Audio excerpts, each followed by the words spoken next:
আসসালামু আলাইকুম everyone, welcome to my YouTube channel চাঁদপুরের কন্যা মায়াবতী। যে যেখান থেকে দেখছেন আশা করি ভালো আছেন। আলহামদুলিল্লাহ আমিও ভালো আছি।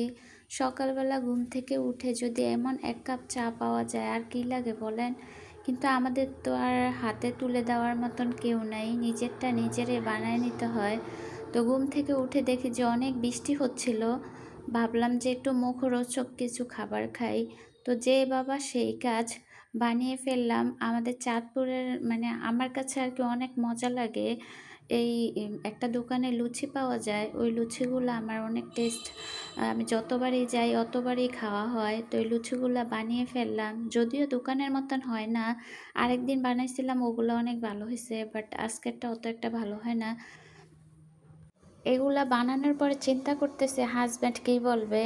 ও ঘুম থেকে উঠে বলতেছে যে ও এগুলা খাবে না, যেহেতু সকালবেলা ও তেলের কিছু খেতে পারে না। তো আর কি, ওই যে বলে না, পড়েছে মোগলের হাতে খানা খেতে হবে সাথে। আমার সাথে যেহেতু পড়ছে, তো দুইটা ও খাইছে। খাওয়ার পরে তারপরে আজকে আর ও বাড়িতে নাই, ও চলে গেছে ওর একটা কাজে ঢাকায়। আমরা মা মেয়ে এখন বাসায়। তো নাস্তা শেষ করার পরে তারপরে চলে আসলাম দুপুরে রান্না করার জন্য। আজকে আমার পছন্দের বুটের ডাল দিয়ে গরুর মাংস দিয়ে রান্না করতেছি। আসলে ঘরের ম্যাক্সিমাম খাবারই আমার পছন্দ, কারণ আমি যেটা পছন্দ করি ওটা রান্না করতে করতে এখন না আমার হাজব্যান্ড আমার বাচ্চারা ওগুলাই পছন্দ করে, অন্য কোনো খাবার খেতে চায় না।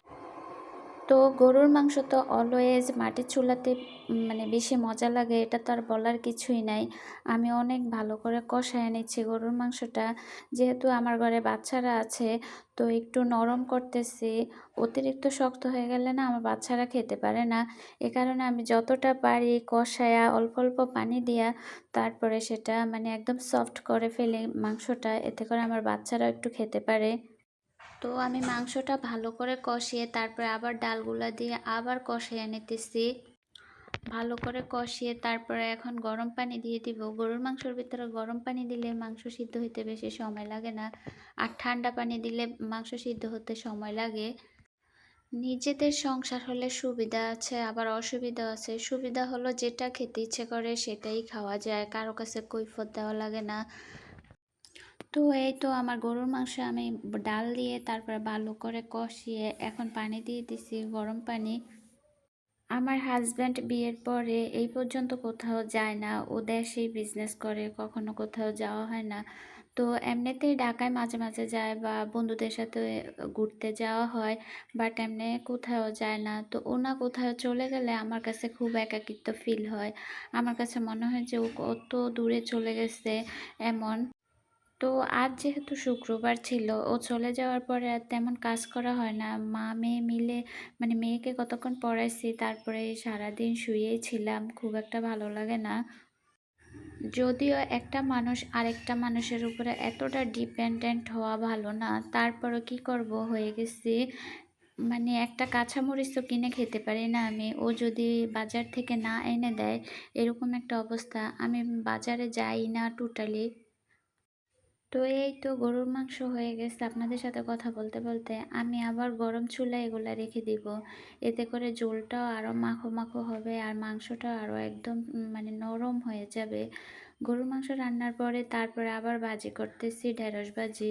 আর অলওয়েজ আমি যে কোনো ভাজি করলে আমি একদম গরম চুলাতে পরে বসিয়ে দেই।